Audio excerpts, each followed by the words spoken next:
Dilnaz filtrini gördün mü?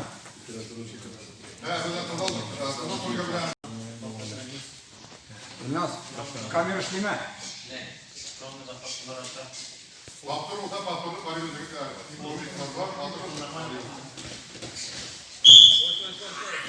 Переходи, переходи, не води, пал, отличный пал. Конкретно.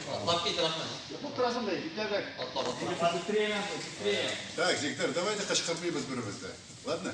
Никогда, сейчас давай берем бюджетный кыркшаны напрячем, так скільки по-честному. Пошел, давай!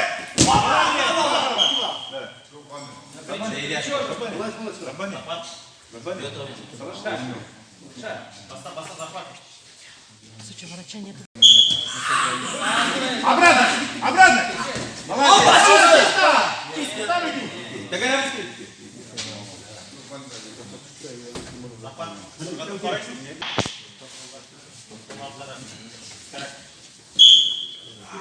Пошел!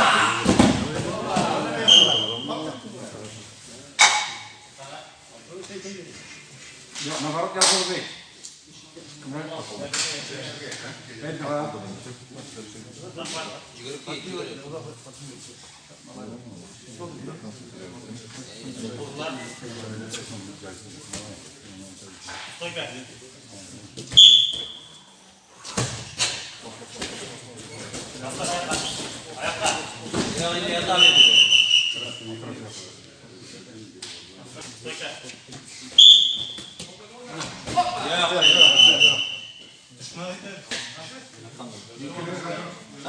İkine koy beş hadi.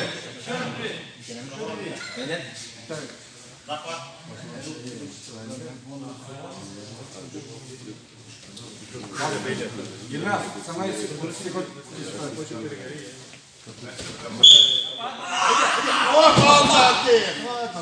Чисто.